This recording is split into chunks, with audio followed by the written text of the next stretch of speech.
Hey everybody, welcome back to the channel. So today we're back in the garage and we're carrying on with my LT50 project, which is by here sat on its nose. Today I'm going to run you through how to do chain and sprockets. Real simple job, guys. So yeah, let's run you through, and remember, make sure you hit that like button and subscribe if you get value from this video. So yeah, let's take a look.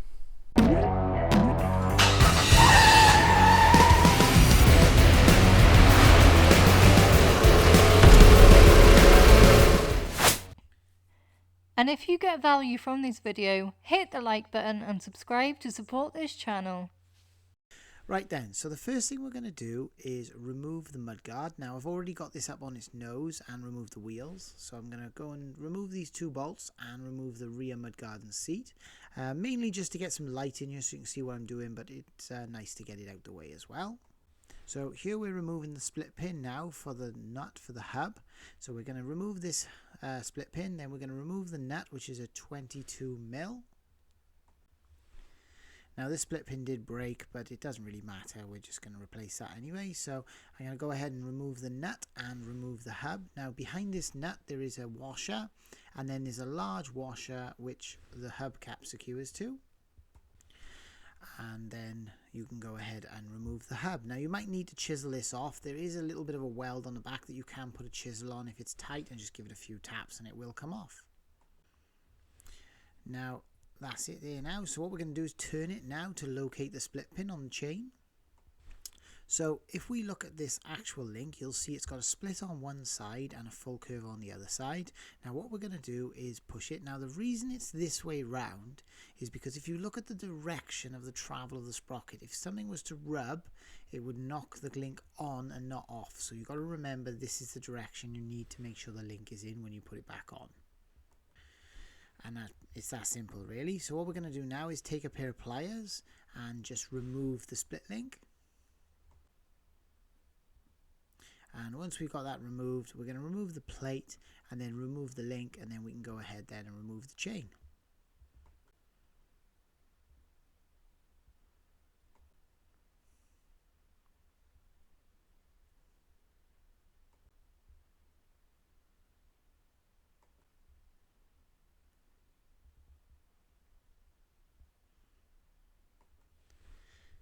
Now also another thing to remember is I like to put the link back onto the chain just so I don't lose it. So I like to clip it onto one end of the chain just to keep it, but obviously this chain is going to be thrown away, so it doesn't really matter.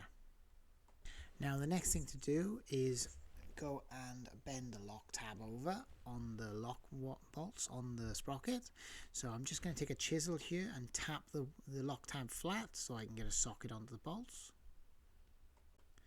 And then once we get them knocked flat, we can go ahead and use a socket to remove them. Obviously you've got to go around all four bolts and then you can get a socket on there nicely.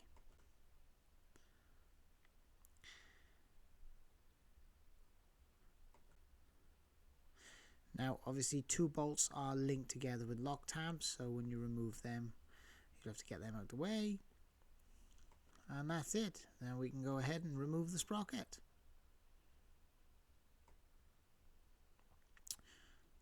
So what we're going to do now is give this surface a clean. Now this is obviously the surface where the sprocket mounts, and we're just going to give it a good wire brush as we turn the axle, just to make sure it's all nice and clean.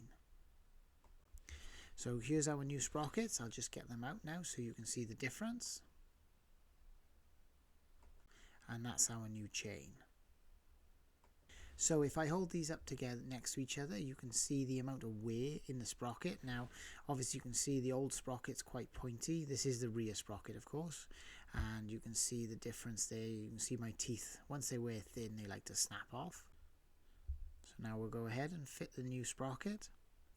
Again, make sure we put the new bolts in with obviously the lock tab washers. Now these lock tab washers, I do like to straighten them out with a hammer, so just to make sure they're flat to start with. And that's all it really takes, is just a bit of a tap with a hammer just to flatten them out.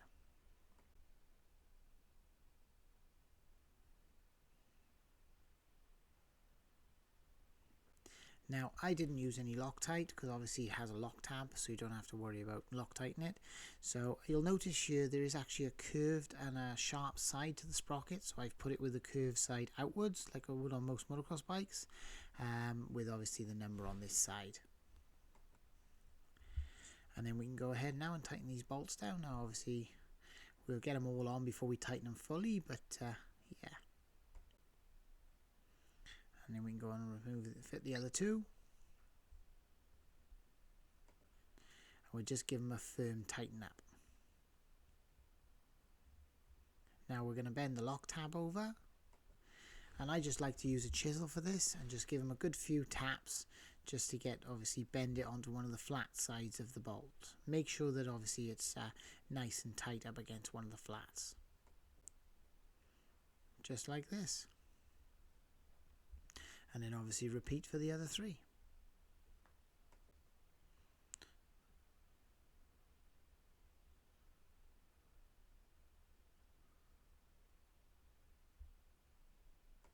So now we're going to go ahead and replace the front sprocket. So we're going to have to remove this casing. Now this casing is held on with 3 bolts, 2 of which are behind the starter and 1 in front. And actually the one in front goes through the starter casing. And once you remove them 3 bolts, you can just swing the casing out the way. Now there is a cable that links onto it, but you can just swing that out the way and leave that attached. And then you can go ahead and access the sprocket. So all we're going to do here is remove the circlip, and then we can go ahead and pull the sprocket off. And it's that simple. So if I hold this one up next to the new one, you will notice that there is a little bit of a difference. Not a lot. I'd say this sprocket's been replaced a lot sooner than the last one, the rear one, but I'm going to do a set anyway. I'd probably advise to do a set just so you know it's all going to wear together.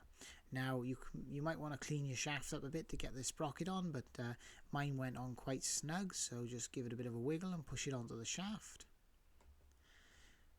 And then just give it a little bit of a twist. You want it on this snug because you don't want it to wear the shaft. And then we'll go ahead then and just check the groove is nice and clean and refit the circlip. Now there is a lot of movement in this actual sprocket, but I did look it up on the part system and there isn't anything missing. I'm guessing it just finds its own central position.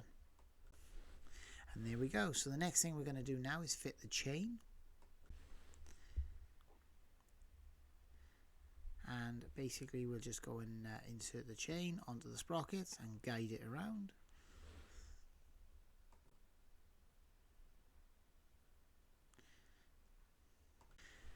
And what I like to do is just put it onto the big sprocket so that it holds the chain together, and then go ahead and insert the new split link. So we'll push it from the inside out and then fit the face, and then we'll go ahead there and clip the new clip in place, holding it together. And that's it fitted. It's that simple. And there we have it. So the next thing we're going to do now is refit the casing. Now obviously you can see there's a bit of play, but we're going to adjust that. And we'll fit this casing back into place and then insert the 3 bolts that you removed earlier.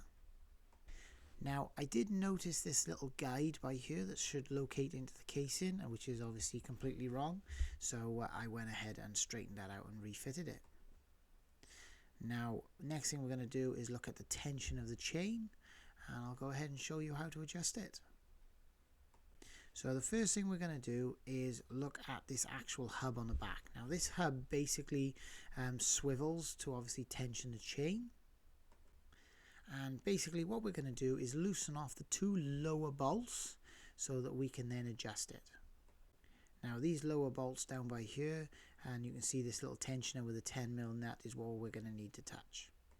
So if I take a spanner now and just loosen off this bolt by here, and obviously the one opposite, we can go ahead then and do our adjustment.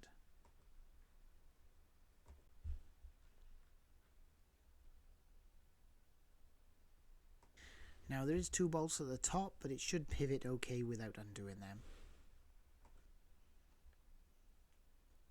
Right, so this is the 10mm nut that we're going to use to adjust our axle. And what we're going to do is basically feel the play in the chain, and we're going to wind this 10mm nut down until it takes out the play to obviously where we'd like it. Now, I did actually do this twice, so I wound it down until it took all the tension out of the axle. So I've just slackened it off first just to make sure the chain is nice and slack, so I can give you some sort of idea. So there it is now, it's real slack, and I'm going to go ahead now and wind the adjuster up to move the axle to tension the chain.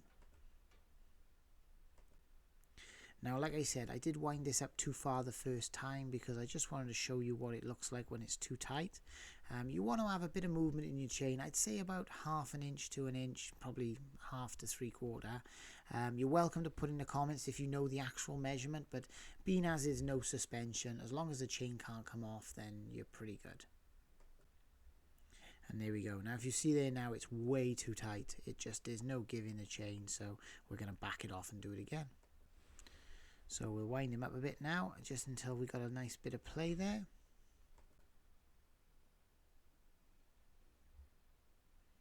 And there we go, it's still a bit loose, we'll go a little bit more.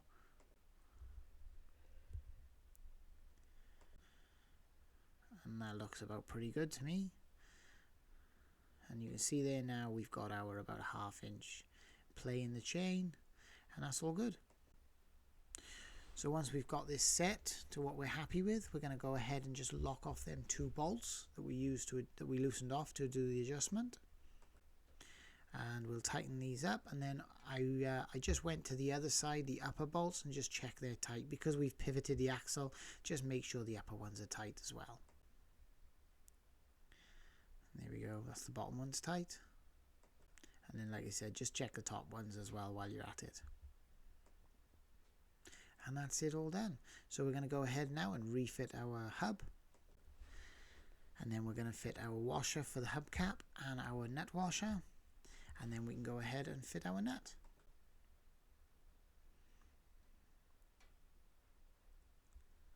So we're tightening this down now, and obviously making sure that the hole lines up for the split pin. And that's pretty much it. So obviously I'm going to refit a split pin. Now my split pin did break, so I'm going to have to get a split pin, so I don't actually have one to finish this.